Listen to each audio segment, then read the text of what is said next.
This is the movie review for Once Upon a Time in Hollywood. And I'm telling you right now, this is spoiler free. I will not spoil the movie for you in this review. I repeat, the movie will not be spoiled for you during.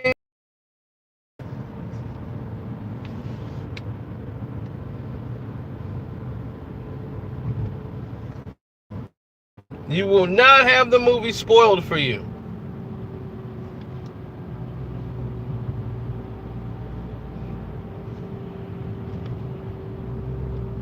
I will not spoil the film. Now, this movie is set up based on Rick Dalton, played by Leonardo DiCaprio. Now, this is Tarantino's homage to the old era of filmmaking. Old Hollywood. Like Hollywood in the 60s. You know, the style, the hair, the clothes, you know, the storylines. This is like where he grew up. So this is like making a movie about his neighborhood, which was Hollywood. So there's a lot of little things going on around the scenes that a lot of people pick up on, but it's the shots. Tarantino's camera work is probably some of the best in the world as a director. As far as his writing is great, but I'm thinking his camera work in this film, to me, was second to none. Second to none, but he's great at writing for characters. Great character writer. Now, this film, he does have his flaws. He's slipping. You know, he's getting ready to retire, he says. He's like, this is second to the last film that he's going to do. So I think he's going to end it off with 10 films and that's it. And he's not going to make any more. But there are some flaws. Now, there's a story about a dead wife that never really got explained, you know, no further on in the movie, and that it was disappointing. You know, you would have wanted to hear a little bit more about it. And basically, it's just a guy who's been through the ringer. And it's funny that, you know, Brad Pitt is like his best friend and stunt double for his films. And the funny thing about it is Brad Pitt's older than him. But DiCaprio's the older guy, you know, the old wily veteran, man, and he just wants to show everybody he's still got it. He's kind of like, you know, long in the tooth in the business, but he wants to show people he's still that guy, you know.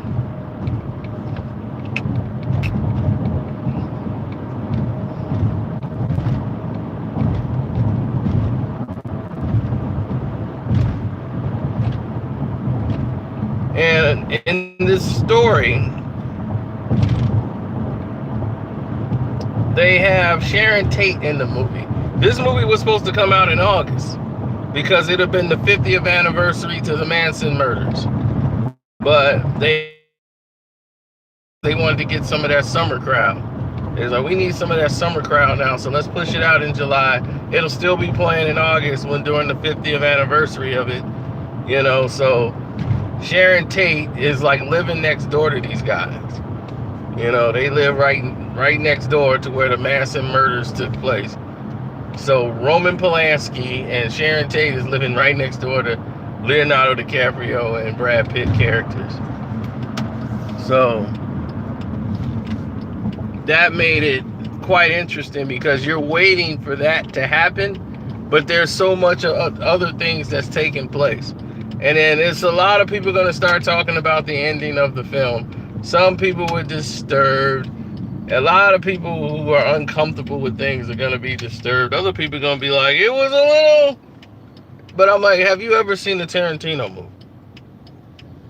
If you've seen a Tarantino movie, this is nothing.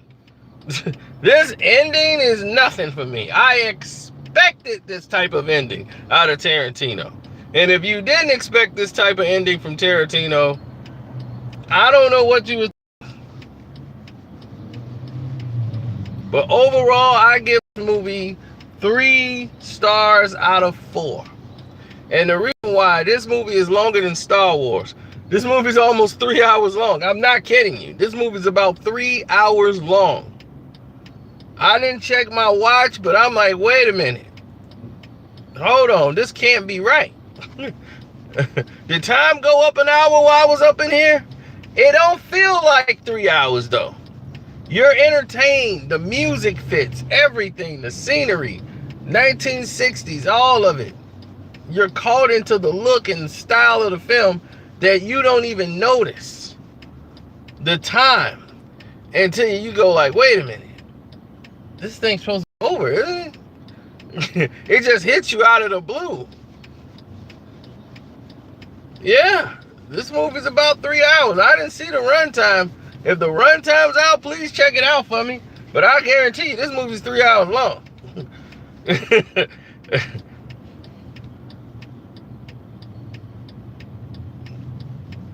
Like any ending. You've seen Django Unchained. You've seen The Hateful Eight, which was grossly underrated as a film. I mean, it's a lot of controversy in Tarantino's films. This film's going to be controversial. They're going to be talking about this one. He's already in some Me Too controversy. I'm like, you can do Me 5 on him. He's going to have a whole lot of stuff going on. It don't even matter. Tarantino is a genius when it comes to making films. They just got to leave the man alone. I just wish he made more. The writing and some of the dialogue is just hilarious. It's just like, I understand Bruce Lee's daughter is mad. She don't like the way Bruce Lee was portrayed in the movie or something like that, or she heard about it. Look, it's a film, but it was hilarious. And the dialogue is hilarious with Bruce Lee. Listen, I'm telling you, the actor they got to play Bruce Lee was hilarious as Bruce. I'm telling you, they did not disappoint with this film. They did not disappoint one iota. This film was on point.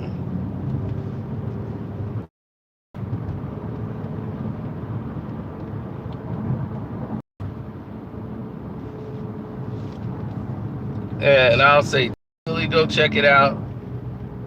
Especially if you're a filmmaker, you're going to love this film. You're going to OD off this film. If you're a filmmaker, you're in film school, this is like going to school. From the colors, the shots, the wardrobes, everything. You're going to OD off everything from the very first shot. Tarantino captures you from the very first shot. And you're like, oh wow, here we go. Because you know what you're in for. The first shot in The Hateful Eight with the musical score, it won an Oscar. I'm like, that's an Oscar score performance right there.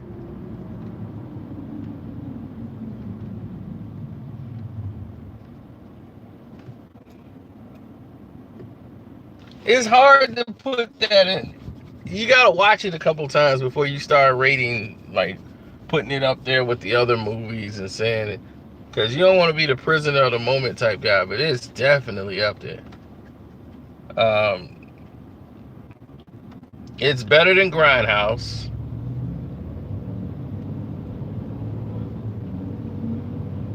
Both Grindhouse movies, even though Robert Rodriguez did one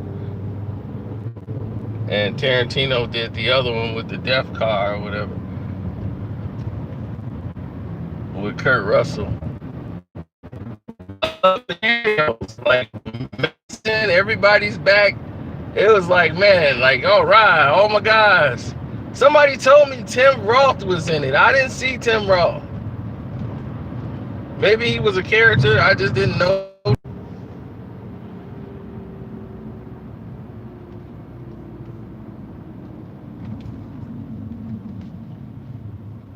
Everybody was back.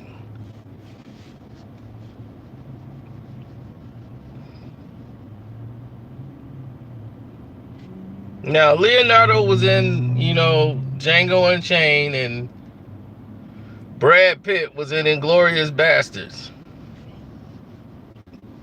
killing a bunch of Nazis. If I had to make a suggestion, or if I had to pick one that was last, Inglourious Basterds is probably one of my least favorite Quentin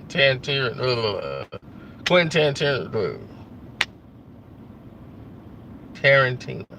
Okay. I'm turning into George Bush Jr. Totalitarians.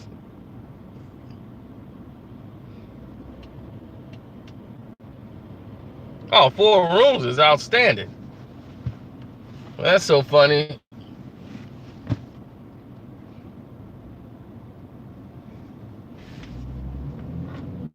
That's a hilarious movie.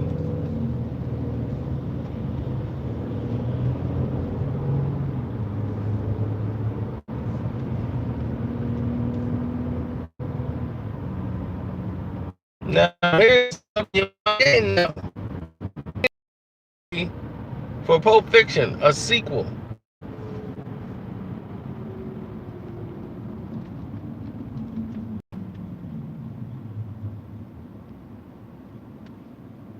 But now the movie's never going to get made.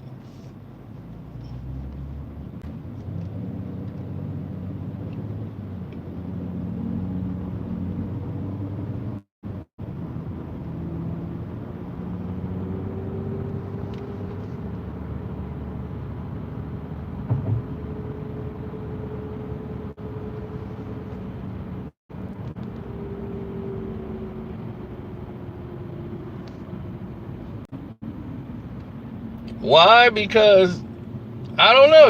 It might can happen. It's just now it's so old, it wouldn't make sense. See, you got to remember, Reservoir Dogs. There's a Vega in there. You remember Vega from Reservoir Dogs? I know I'm blowing y'all mind right now. You like who?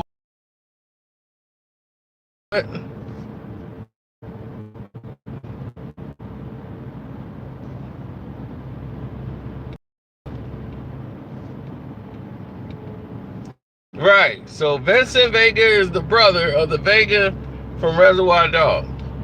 They're both brothers. They both died. They both had twin brothers each. They had two sets of twins, identical twins, in the family.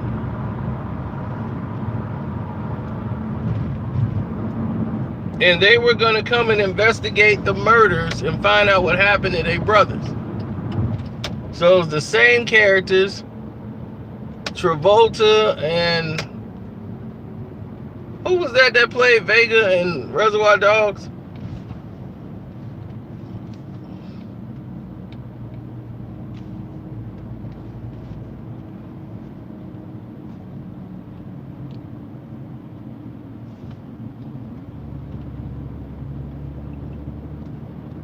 Like I said, somebody's wife is deceased that they mentioned. And they didn't follow up on it. And then Margot Robbie, who plays Sharon Tate, she basically, they didn't make that story the whole, they didn't make it the main part of the movie. Like, oh, this is the Manson's murder. This movie is about the Manson murders. It's not that. So don't go in there assuming, okay, it's the Manson murders. This is what we're here for. That looms. That looms already ominously around. Something bad is going to happen to Sharon Tate every time you see her character. And you're like a shark waiting in the waters because you already know it's coming. So you're just like, oh man, this poor girl. You know, so she's gonna get it. So that's just looming through the movie, but it's so much going on in the movie that's just another part of it.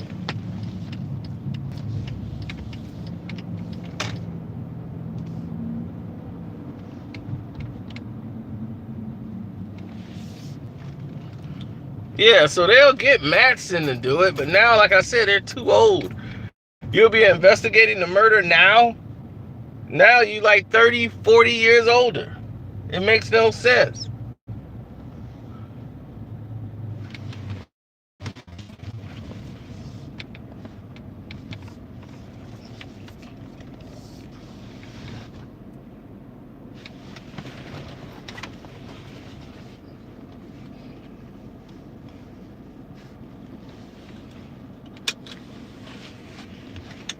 Yeah, Quentin Tarantino written the script.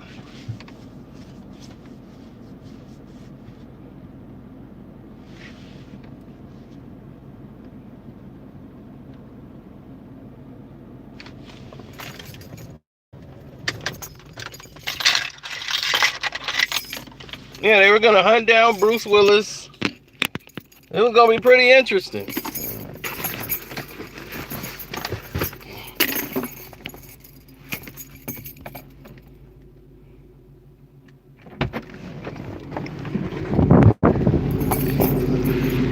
I haven't seen that Ted Bundy movie yet.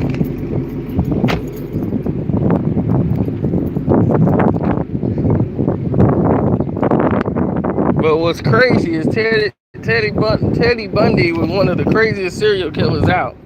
But women thought he was sexy. They were at the courtroom. They were fascinated with him. That just shows you how stupid people were. I think that's probably the first time we saw the ignorance level at an all-time high. It's like, this dude just murdered all these people and y'all in here cheering for him like he a rock star. Do you know what he would do to you?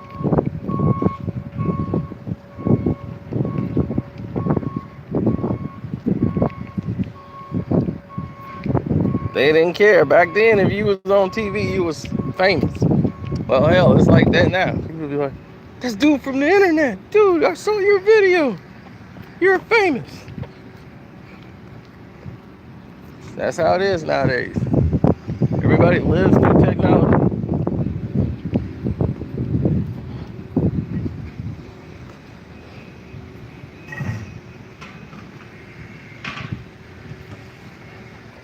Oh yeah, I've already rated it 3 out of 4. I can't wait to do a spoiler review on it.